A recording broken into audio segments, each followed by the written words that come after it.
कुछ देर तक मैं गुजरती मालगाड़ी के डिब्बे गिनता रहा। लाइन पार के प्लेटफॉर्म को फ्रेम तर फ्रेम दिखाती गाड़ी एक चौड़ी सी लंबाई की रिक्तता छोड़कर चली, जिसमें फीका सा उजाला था, बदलती हुई भीड़ थी, तरह तरह की आवाजें और थोड़ा थोड़ा करके लेट होती ट्रेन का खिंचता हुआ इंतजार।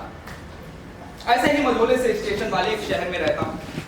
वोल्टेज स्टेबलाइजर बनाने वाली कंपनी में 4 आने की हिस्सेदारी। पिछले शहरों में जहां बिजली 150 से लेकर 400 वोल्ट तक बल खाती है, कीमती यंत्र के साथ साथ हमारा स्टेबलाइजर भी जल्दी उड़ जाता है और वहां हमारे उत्पाद की खपत काफी अच्छी है। शहर शहर ढूंढकर अपने विक्रेताओं से बकाया वसूली और तकाजे करना मेरा काम है। और चूंकि काम निर्मम सा है, इसलिए मैं भी किसी से सौजन्य व्यवहार की अपेक्षा नहीं रखता। और आज भी स्टेशन तक छोड़ने मुझे कोई नहीं आया था। कृपया ध्यान दीजिए, झांसी कानपुर सेंट्रल के रास्ते लोकमान्य तिलक टर्मिनल से आने वाली लखनऊ को पहुंचने वाली गाड़ी संख्या 221 एसी सुपरफास्ट एक्सप्रेस अपने निर्धारित समय से 1 घंटे 15 मिनट की देरी से चल रही है। इसके यहाँ 14:35 पर पहुंचने की संभावना है। आपको हुई असुविधा के लिए हमें खेद है। इस बार लाउड स्पीकर लंबी देरी की घोषणा करता है। प्लेटफॉर्म की भीड़ अचानक धीमी होने लगी। स्टेशन के करीब रहने वाले लोग थोड़े समय के लिए अपने अपने घरों को लौट रहे हैं और ठहरे हुए लोग बेचारे कुछ पल तो बेचैन होते हैं, फिर स्थिति से समझौता कर लेते हैं। लेकिन मैं काफी पुराना और अनुभवी किस्म का यात्री हूं। इंतजार के अवताहट भरे क्षणों को आसानी से गुजारने का हुनर मालूम है मुझे। अब फिजूल की पत्र पत्रिकाओं पर पैसे जाया नहीं करता। अनुभवी किस्म का जीव, इसलिए तरह तरह के दिमागी खेल खेलकर मन बहला लेता हूं। मसलन अगल बगल की हरकतों को पढ़ना, गुजरते हुए डिब्बे गिनना, उन पर छपी इबारतों के अर्थ निकालना और या फिर खुद से शर्त बदलना कि मेरे 10 तक गिनने तक ट्रेन अवश्य आ जाए और फिर बेईमानी से 9 पर जाकर रुक जाना। ऐसे कई खेल है मेरे पास। लाउड स्पीकर की घोषणा के बाद शर्तों का खेल तो बेईमानी हो गया। डिब्बे गिनने के लिए कोई दूसरी ट्रेन भी नहीं आ रही है। मेरा अनुभव बता रहा है कि निश्चित रूप से कहीं डिरेलमेंट हुआ है। सभी गाड़ियां देरी से चल रही हैं। अब अगल बगल की हरकतों पर मन बहलाने के अलावा कोई रास्ता बचा नहीं मेरे पास, तो फिर मैं नजर दौड़ाता हूं।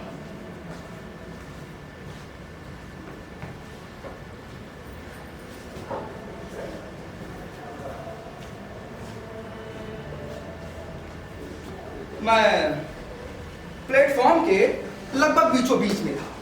सामने रेलवे लाइन थी। मेरे दाहिने हाथ पर पूरी पकौड़े के ठेले के निकट 2 बलिष्ठ से नेता चने चूर सी बहस की शुरुआत में थे और पीछे कुक स्टॉल बड़े से टेटू और पिचके गालों वाला किशोर पत्रिकाएं पलट रहा था। और मेरी बाईं तरफ बिल्कुल मेरी बगल में दुनिया भर की आसबाब से घिरा परिवार एक छोटी सी भीड़ का आभास दिला रहा था। 4 सूटकेस, एक ब्रीफकेस, 2 डोलचियां, एक पानी वाला ढोल और अखबार में लिपटे भिन्न भिन्न आकार के 3-4 पार्सल। मेरा तो भेजा टनटनाने लगा, मानो सारा कुछ मेरे कपार पर ही बोझ दिया गया। और मैं जानता हूं उस पल बेचैनी के भाव मेरे चेहरे पर अवश्य उतर आएंगे। इतना सारा सामान देखकर वैसे ही मेरा रक्त चाप पड़ जाता है और ऊपर से तेजी के साथ हाथ से निकलते 9-10 साल के 2 छोकरे जो तरह तरह की खुराफात में बेखौफ जुटे थे। दोहरे बदन, विशालकाय सीने और मोटे चश्मे वाली वो औरत जिसके चेहरे पर दशक भर पुराने लावण्य की छायावशेष थी और जिसकी नाक पर तैलीय सा रुआब चमक रहा था। और बुझा बुझा सा छोटी गाड़ी वाला वो आदमी, उसके चेहरे में ऐसा कुछ खास नहीं था जो मेरी याददाश्त पर अपनी छाप छोड़ सके, सिवाय मुझसे टकराती उसकी आंखों के, जिनमें अजीब सी परेशानी जला रही थी। मेरी नजरें एक बार की थम गई। मैंने गौर से देखा तो उसकी आंखें मेरे लिए एक नए खेल की संभावनाएं जगा रही हैं। मैं जल्दी जल्दी खेल और उसके नियम करता हूं। अब जब तक ट्रेन आती है, मुझे इस आदमी की परेशानी का मूल कारण खोज निकालना और कारण तर्क की कसौटी पर खरा उतरना चाहिए। मैं उस व्यक्ति, उसके परिवार व उनके साजो सामान से ही आवश्यक सूत्रों को तलाशूंगा, पर मैं बातचीत के जरिए कुछ भी जानने का प्रयास नहीं कर सकता। यह फाउल माना जाएगा। और हाँ, एक अंतिम बात, मुझे कुल 3 दांव मिलेंगे। मैं आश्वस्त हूं अगले 2 घंटे में बिल्कुल अकाट ना सही तो एक संभावित सा कारण तो फिर खोज ही निकालूंगा, और यहाँ थोड़ी बहुत चीटिंग की भी गुंजाइश है। बहरहाल खेल काफी दिलचस्प लग रहा है, और चाहे जैसे भी हो इसमें मेरी जीत भी सुनिश्चित है। मैं एकाएक उत्तेजित होता। चलिए पहली पारी का शुभारंभ करता हूं।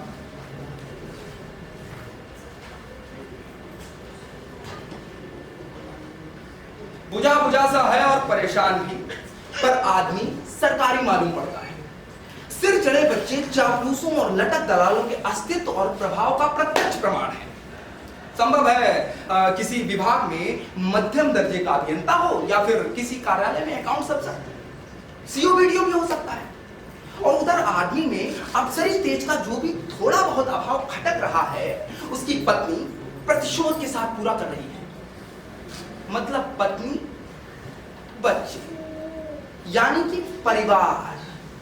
परिवार निश्चित रूप से परेशानी का एक बहुत बड़ा कारण होता है, और वो भारी सीने वाली औरत अपने आप में परेशानी की चल लग रही है। कोई भी व्यक्ति परेशान हो सकता है, मुझे सब पता है। शुरू में टोका टोकी और बेजा हुक्म बजाने में मुझे भी परेशानी हुई, और ये भी महसूस हुआ था कि जो नए किस्म की प्रेमाभिव्यक्ति है वो आदत सी बनती जा रही है हम दोनों के लिए। अब मैंने संतुलन बनाने का प्रयास किया, पर तब तक वो आदत से लाचार हो चुकी। लेकिन मैं समझदार किस्म का जीव हूं, इसलिए भिन्न भिन्न स्तरों पर रहते हुए भी एक साथ चलने का दिखावा कर लेता हूं। अब वो बड़बड़ाती रहती है, मैं सुनता रहता हूं। अब शादी के 15वें साल में पहुंचकर वो भी मेरी आदत सी हो गई, और बहुत संभव है वो भी मेरे बारे में कुछ ऐसा ही सोचती होगी। बहरहाल खेल को तो मैंने बड़ी आसानी से जीत लिया। वैवाहिक असंतुलन इस आदमी की परेशानी का कारण है अपनी पत्नी से तालमेल का अभाव। बड़ा आसान सवाल था, और इस खुशबसे से खेल पर तो मुझे दया आ रही है। मैं यूं ही उस व्यक्ति को बड़ी सहानुभूति की नजर से देखता हूं। बेचारा खासा लंबा वैवाहिक जीवन झेल चुका है, पर जो आदमी शादी की बेड़ियों में इतना अरसा काट चुका है, उसने मेरी ही तरह कोई ना कोई रास्ता भी खोज निकाला होगा अब तक। अन्यथा ऐसे भला कौन जी सकता है। हाँ, ये नया तर्क स्फुटित होकर मुझे ललकारता है, और एक झटके में मुझे अपनी भूल का एहसास होता है। जल्दबाजी में पनपी अपनी धारणा को मैं अपने ही तर्क की धार से कटता हुआ देखता हूं, और इस मूर्खतापूर्ण शुरुआत पर खुद को कोसता भी। अब भारी सीने वाली औरत मुझे उतना व्यापक कारण नहीं लग रही है जितना कि आदमी की आंखों में परेशानी है। मेरी जिद बढ़ गई, तनाव सा महसूस होने लगा। ध्यान लगाकर देखता हूं उसे, या तो आंखें छल कर रही हैं, और या फिर आंखों में परेशानी और ज्यादा गहरा नहीं है।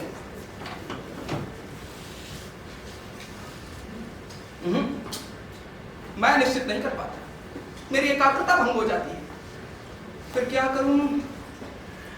सिगरेट खरीदने के लिए जाता हूं।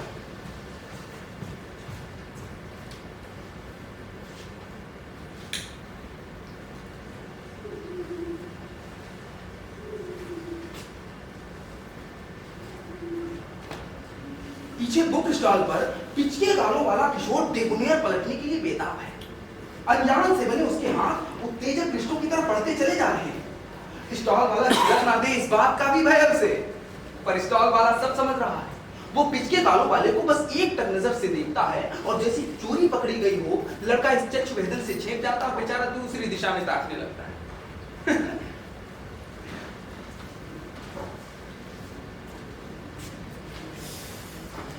दो कश मारकर स्थिर होता हूं, और लड़खड़ाती हुई अपनी पहली पारी को संभालने का यत्न करता हूं। इसमें अब और जोखिम लेने की गुंजाइश नहीं है, मुझे फूंक फूंक कर कदम रखना होगा। स्त्री का पहलू छोड़ मैं दोनों बच्चों की तरह मुखातिब होता हूं। दोनों बरबस मेरा ध्यान अपनी तरफ खींच लेते हैं। छोटे के पास चिमचिमी चढ़ी लकड़ी की तलवार है, और जिसे वो बड़े से कपड़ा चढ़े सूटकेस में भाले की तरह भौंक रहा है। फटा फटा आदमी कुछ कहता है, और भारी सीने वाली औरत फिल्मी मैगजीन से सिर उठाती है।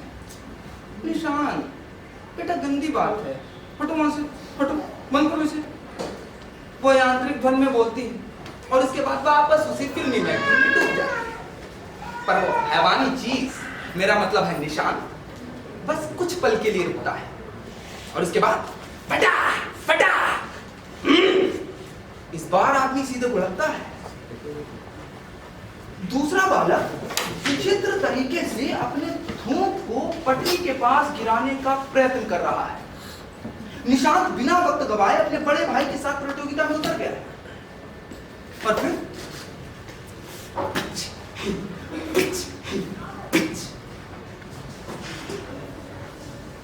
हरामी बच्चे हैं और किसी को भी पागल बना देने के लिए पूरी तरह से काफी।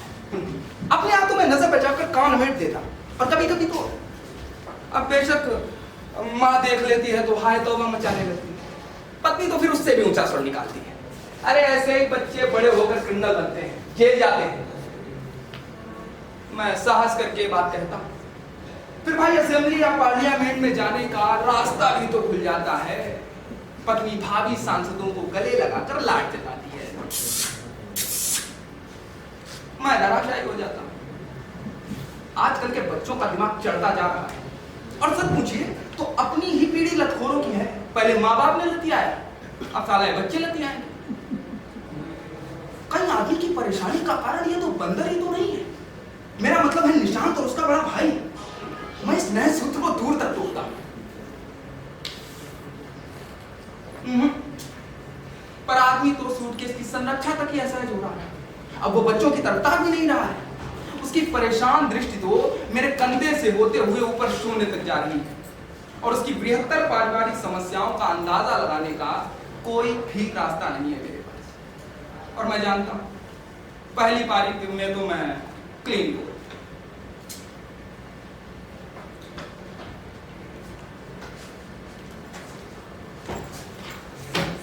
चाय पीते, चिनिया बादाम खाते दोनों नेताओं की बहस और चुटकियां बदस्तूर जारी है। दोनों लोकप्रिय लग रहे हैं। कुलियों से लेकर टिकट कलेक्टरों तक सबसे राम सलाम और दुआ खैर चल रही है। 15-16 बरस का चीकट सा लड़का उनके जलवा जूतों पर क्रीम पॉलिश चमका रहा है और 5-6 लोगों का मजमा लगा हुआ है। देश देशांतर की राजनीति से फारिग होकर वे पॉलिश वाले लड़के को निशाना बनाते हैं। दोनों मिलकर उसकी टांग खींचना आरंभ करते हैं। ये इनका खेल।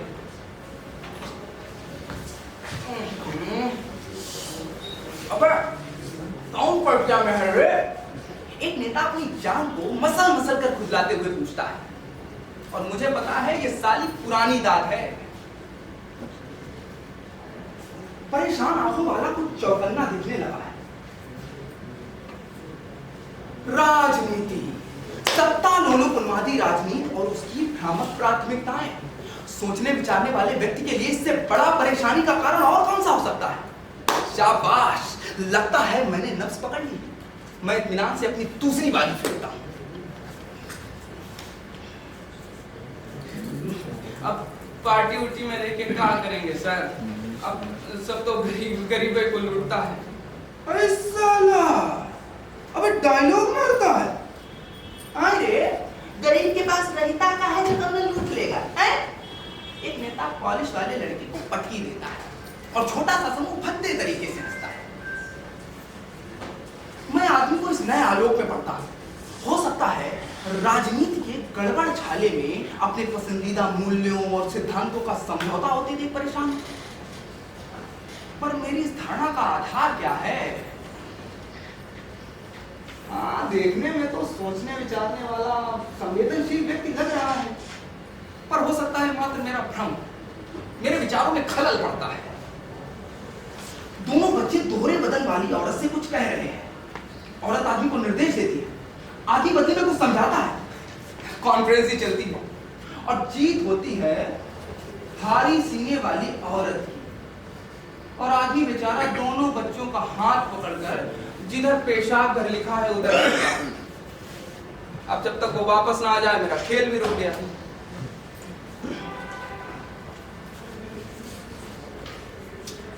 अगर भगवान को वोट डाला था कि मंडल में। एक नेता पॉलिश वाले लड़के से पूछता है। पॉलिश वाला लड़का बेचारा शर्मा रहा है। अरे बोल बोल, हम पर्टिया में वोट डाला था है? दूसरा नेता पॉलिश वाले लड़के को फिर से पटकी देता है। चीकट सा लड़का बेचारा घबरा रहा है। सबका यही हाल है, सब बेचारे उस गरीब के पीछे पड़े हुए हैं। हाँ, हमरे तरफ पानी का हाई लगा हुआ था सर, इसी से हम चापाकल पे छापा मार दिए। उसकी इस मूर्खता पर बड़ी जोर का ढाका लगता है। मानो बड़ा भारी मजाक। पता नहीं लोग कैसे इन छोटी मोटी फूड़ बातों पर गिलगिलाने लगते हैं। मुझे तो चाह कर भी हंसी नहीं आती। किस पे? चापा पर। ससुर निर्दलीय में भटवा डाल के भटवा ही बर्बाद कर दिया। अरे बेटू, राजनीति सीखो। राजनीति का मतलब है प्रजातंत्र, और प्रजातंत्र का मतलब अबे भीड़ तंत्र। अब भीड़ में अलग से चलोगे तो ससुर पिछा न जाओगे, हैं? इस जुमले से मैं चिंतित हो जाता हूं और धीरे से खैर मनाता हूं कि अधिक बड़बड़ करने वाला इंसान नहीं, वरना मुझे तो भीड़ कब तक कुचल चुकी होती। और क्या पता कुचल ही डाली। कारण है मेरी निजी विकृतियां, और जिन्हें मैं सुधारना भी नहीं चाहता। मसलन घातक अस्त्रों, मुंडमाल से लैस देवी देवता मुझ में भक्ति नहीं जगा पाते। जगत परस्त ईश्वरों, रक्त पिपास धर्म गुरुओं और आतंकवादी पैगंबरों से एलर्जी है मुझे, पर कहीं से नास्तिक ही नहीं। वर्ण भेदी व्यवस्था चाहे किसी के दरवाजे पर हो, से लात मारता हूं। खूनी क्रांति के नुमाइंदे मेरे आदर्श नहीं। वैचारिक स्थिरता का मैं विरोधी। आदर्श के आईने में समाज को उसका असली चेहरा दिखाना अपना परम एवं आवश्यक कर्तव्य समझता हूं। अब कोई बताए किस पार्टी के लायक बचा? अब मुझे नहीं तो भीड़ फिर और किसे रहोगे? पर खुद को सबसे अलग और सबसे ऊपर पाकर एक अद्भुत आनंद की अनुभूति हो रही है। आत्ममुक्तता के सागर में डुबकियां लगाता।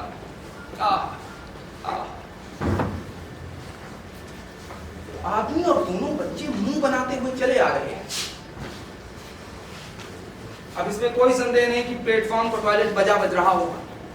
सुसंस्कृत सिखाती उनकी मां उन्हें रोकने के लिए आंखें दिखाती है और दोनों चेंगड़े टांगे सटाकर बैठ जाते हैं और मैं दूसरी पारी को यहां से पकड़ता हूं। निश्चय ही वर्तमान राजनीति परेशानी का एक पुख्ता कारण है, पर राजनीति को कितनी गंभीरता से लेता है आदमी, ये उस पर निर्भर करता है।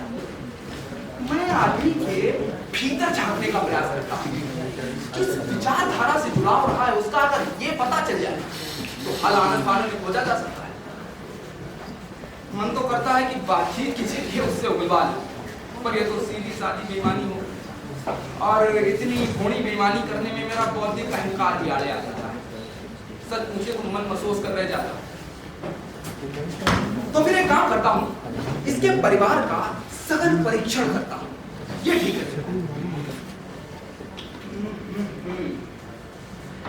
आदमी की छोटी सी दाढ़ी वामपंथी विचारधारा का संकेत है। बच्चों के गंदे दाढ़ी जंतर मंतर धार्मिक रुझान की पुष्टि कर रहे हैं, और औरत की महंगी पसंद, कीमती साड़ी, कपड़े, तरह तरह का सामान, भारी भरकम सूटकेस मध्यमार्गी किंतु कदाचारी संस्कृत का प्रत्यक्ष प्रमाण है। आखिर किस तरह के दर्शन में विश्वास रखता है आदमी? मेरा तो माथा झंझना जाता है। ध्यान बटोरकर पूरे परिवार का दोबारा परीक्षण करता हूं तो उत्तर फिर वही पहुंचता है। एक खास वर्ग की तरह राजनीति को खेल से निकाल लेने वाला है। किसी भी तंत्र के अनुरूप बदलने की क्षमता रखता है। सामाजिक उथल पुथल से अप्रभावित उसकी प्राथमिकताएं भिन्न हैं। परिस्थितियां कितनी भी त्रासद रहे, अपना लाभ चुराकर निकल जाएगा ये। और उसकी माली हालत इस बात की गवाह है कि दुनिया जाए भाड़ में, मेरी बल्ला उसे परवाह नहीं है। राजनीतिक संकट कतई इस आदमी की परेशानी का कारण नहीं हो सकता। मेरा दूसरा चांस भी हवा में उड़ जाता है। खेल अपनी ऊंचाई बना रहा है और मैं सरक कर जहां से शुरू हुआ था फिर वहीं पहुंच गया। दोनों बच्चे टांगे कसमसा रहे हैं, उन्हें रोकना कठिन हो गया है।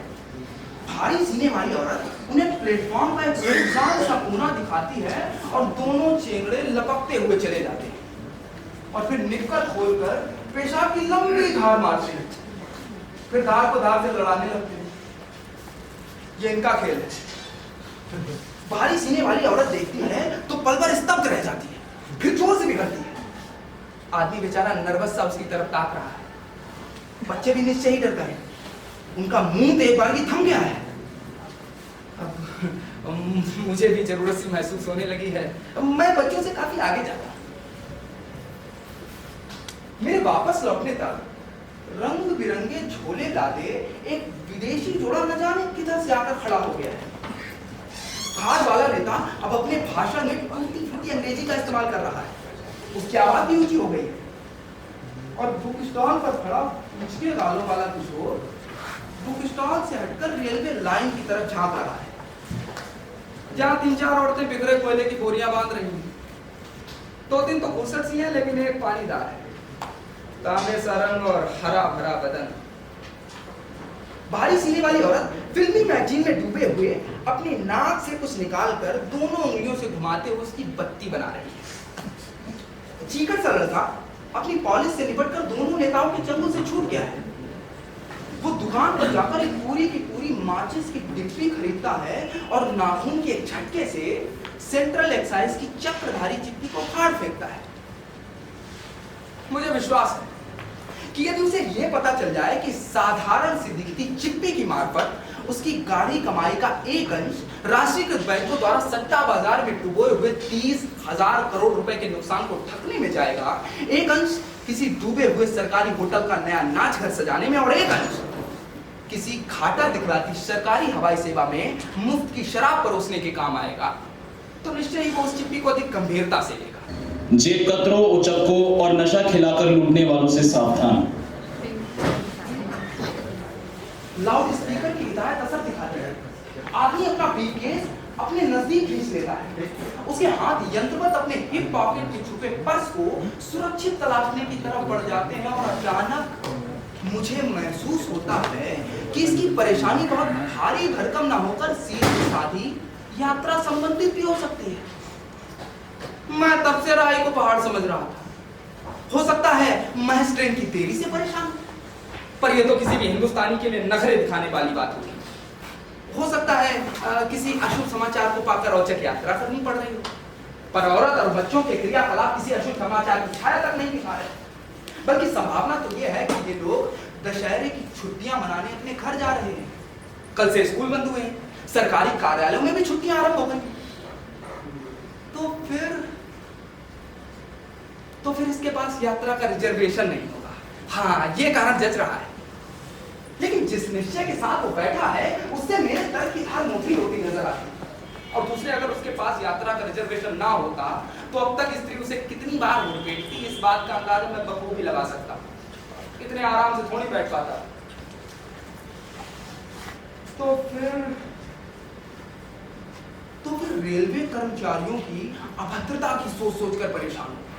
मेरी तो अक्सर उनसे बहस हो जाती है और एक आध बार तो मैं उनसे पिटते पिटते भी बचा।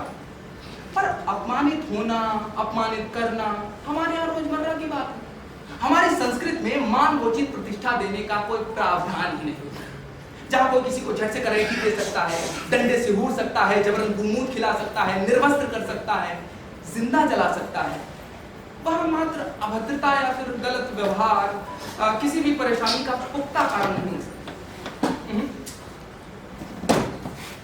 हो सकता है प्लेटफॉर्म पर दोनों नेताओं की उपस्थिति उसकी परेशानी का कारण है, क्योंकि दोनों नेता उसे उसकी आरक्षित सीट से सपत्नीक उठा फेंकने में पूरी तरह सक्षम है।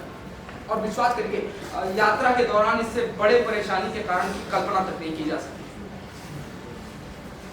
आदमी नजरें चुराकर दोनों नेताओं की तरफ ताक भी रहा है। बिल्कुल इसकी परेशानी का कारण है प्लेटफॉर्म पर दोनों नेताओं की उपस्थिति। मुझे लगता है मुझे मेरा हल मिल गया है।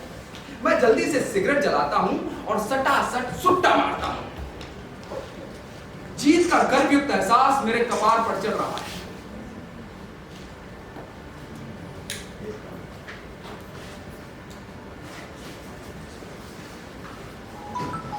तांबे से रंग वाली कोयला बीनती औरत अपनी कोयले की बोरी कसकर बांधती है और प्लेटफॉर्म के किनारे खड़े अपने कंधे से बच्चे को उठाकर दूध पिलाने लगती है। बिचके गालों वाला किशोर खुली छातियों को बड़ी लोलुप नजरों से देख रहा है। विदेशी जोड़ा आपस में गिटिर पिटिर करता है। दूध पीते बच्चे को देखकर दोनों रोमांचित हो जाते हैं। अब आलिंगन में जकड़ जाते हैं। अब एक दूसरे को बार बार चूमते हैं। अब प्लेटफॉर्म पर कई लोग रोमांचित होने लगे हैं। कैसी बेशरम जात है, सब कुछ यही कर डालेंगे क्या? भारी सीने वाली औरत चिंतित लग रही है। आदमी उसे अनदेखा करने का इशारा करता है। औरत कनखियों से देखते हुए एक संतरा छीनती है, पिलपिला सा निकलता है तो औरत उसे रेलवे लाइन की तरफ उछालती है, पर संतरा पक्ष से प्लेटफॉर्म पर ही गिर जाता है। औरत अपना दूसरा संतरा छीनने लगती है। विदेशी मर्द की कटाक्षयुक्त निगाहें एक अदृश्य कचरा पेटी को तलाश रही हैं। फटे फ्रॉक, जट बड़े बालों वाली और एक नन्ही सी लड़की न जाने कहां से गिलहरी की तरह अवतरित होती है और चट से संतरा लेकर अंतर ध्यान हो जाती है। विदेशी जोड़ा आपस में एक दूसरे को आंखें फाड़ फाड़ कर देख रहा है। उनका प्लेटफॉर्म अब साफ हो गया। लाइट वहां से बढ़ रही है, घट रही है। गिलहरी बनते बच्चे किसी भी खेल का हिस्सा नहीं हो सकते, इसलिए मैं अपना ध्यान सुविधा अनुसार दूसरी तरफ मोड़ लेता हूं। दोनों नेता उठकर खड़े हो जाते हैं दूसरी बैठी और फिर प्लेटफॉर्म के निकासी द्वार की तरफ बढ़ रहे हैं। लगता है दोनों तफरी करने ही स्टेशन पर आए थे, क्योंकि दोनों के पास एक हैंडबैग तक की गैर मौजूदगी और कुलियों से लेकर टिकट कलेक्टरों तक सबसे परिचितों सा व्यवहार। मुझे तो पहले ही समझ जाना चाहिए था कि ये दोनों यहाँ के पुराने अड्डेबाज हैं। अब खेल तमाशों, कहवा घरों से पटे हुए महानगरों को ये स्वीकारने में थोड़ी परेशानी तो अवश्य होगी, पर छोटे शहरों और देहातों में आउटिंग के लिए उम्दा जगह होती है रेलवे का स्टेशन। खैर चलो, कम से कम सामने वाले आदमी को थोड़ी राहत तो मिल जाएगी। घंटों से तनाव में पड़ा था बेचारा। दोनों नेतागण खरामा खरामा रेलवे का प्लेटफॉर्म पार कर जाते हैं और मैं लंबी गहरी सांस भरते हुए आदमी की तरफ देखता हूं तो मेरी पीठ झुककर सीधी हो जाती है, मुंह अचानक से खुल जाता है, क्योंकि सामने वाला आदमी यथावत चिंतित है और मैं अचक्के में अपना तीसरा और अंतिम दांव भी गवा बैठा हूं। निराशा से मन उचट गया है, बेमन से इधर उधर ताकता हूं। प्लेटफॉर्म पर घूमते छुट्टा साठ से पिचके गालों वाला किशोर बिदक कर बसता है। उसे संदेह है कि उसका पैर बिखरे गोबर पर पड़ गया है, इसलिए वो बार बार अपना पैर घुमाकर जूते का तल्ला देख रहा है। कोयला बिनती औरतें अपने कोयले की बोरियां ढो रही हैं और जीआरपी आरपीएफ के जवान प्रति बोरी उनसे अपना हिस्सा वसूल रहे हैं। बारी सीने वाली उठाकर बार बार अपनी घड़ी देख रही है। निशांत और उसका बड़ा भाई दोनों गुंडे थक चुके हैं। चीकट सा लड़का और गिलहरी लड़की कहीं नजर नहीं आ रहे, लेकिन सामने वाला आदमी यथावत चिंतित है। यात्रीगण कृपया ध्यान दें, सुपरफास्ट एक्सप्रेस प्लेटफॉर्म नंबर 1 पर आ रही है। दूर पसरे उठते श्रमिक वर्ग के लोग आंखें मलते हुए उठ रहे हैं। ट्रेन का इंतजार करता समय भी इतनी तेजी से गुजर सकता है, इस बात का एहसास मुझे पहली बार हुआ। कुछ भी कहिए, खेल जैसा भी था पर था तन्मय करने वाला। 2 घंटे कैसे बीते पता ही नहीं चला, पर ध्यान आते ही हार की कठोर टीस मारती। अब देखिए, बेशर्मी करके तो मैं अभी भी जीत सकता हूं। मान लीजिए मैंने अभी तक जितने कारण ढूंढे हैं उनमें से अगर किसी एक कारण को इस आदमी की परेशानी का कारण मान लूं तो मेरा तो क्या बिगाड़ेगा? आखिर मैं ही खेल बनाने वाला हूं, मैं ही खिलाड़ी हूं, नियम भी मेरे ही बनाए हुए हैं और यहाँ तक कि रेफरी भी मैं ही। और विश्वास करिए, इतनी मजबूत स्थिति में बड़े से बड़े लोग भी छोटी से छोटी बेईमानी करने में नहीं चलते। पर मैं जानता हूं कि सिर्फ जीतना भर काफी नहीं है, मुझे एक निश्चित हल चाहिए, निश्चित और तार्किक। इसलिए मैं दोबारा अपने आप को एक तूफानी पारी खेलने के लिए तैयार करता हूं। अब जब तक ट्रेन नहीं आती है, मेरा खेलना जायज है। आखिर समय काटना ही तो मेरा मुख्य उद्देश्य करनी है, तो इस बार मुझे अपने विचारों को खुली छूट देनी पड़ेगी, अपने दायरों को तोड़ना होगा। किन किन कारणों से परेशान होते हैं, वहीं कहीं इसकी भी परेशानी का कारण छुपा होगा। मैं जल्दी जल्दी कारणों को उलटने लगता हूं। पारिवारिक उलझनों से परेशान है या नैतिक मूल्यों के ह्रास से, अश्लील अवान्य संस्कृत से या भुकभुकाती पत्तियों से, जान माल की रक्षा या फिर इज्जत की सुरक्षा के लिए कि फैलती हुई गंदगी से, पेयजल की समस्या से, खस्ता हाल सड़कों से या फिर सड़ते हुए अस्पतालों से, गिलहरी बनते बच्चों से या फिर गिद्धों के आक्रमण से, या फिर जातिवाद की लहर से, सामूहिक हत्याकांडों से, उग्रवादी हरकतों से या फिर क्षेत्रीय विवादों से, कहीं भीड़ में अलग पड़ जाने से तो नहीं, कहीं एड्स प्लेग की चिंता से तो नहीं, या सोवियत संघ के विघटन से, नए भूमंडलीकरण से, या फिर बच्चों की पढ़ाई से, बढ़ती महंगाई से, असंतुष्ट भविष्य से, या फिर अनिश्चित वर्तमान से? क्या परेशान रहना इसकी आदत ही है? कौन सा है? आखिर इसका उत्तर क्या है?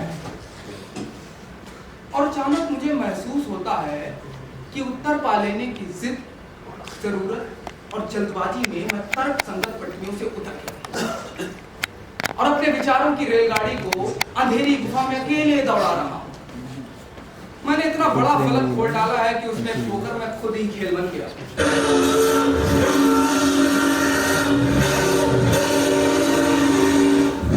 दूर पटरियों पर इंजन की आकृति बनने लगी है।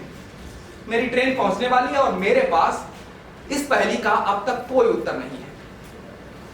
आखिर क्या है इस पहेली का उत्तर? क्या है? सामने वाले आदमी की तरह मेरी भी परेशानी चरम सीमा को छू रही है और अचानक बर्फीली लकीर मेरी शिराओं में नश्तर से उतर जाती है। मैं एकदम सुन्न पड़ जाता हूं। इतनी देर से, घंटों से मैं उसकी आंखों में अपनी इन तमाम परेशानियों को तो देख रहा था।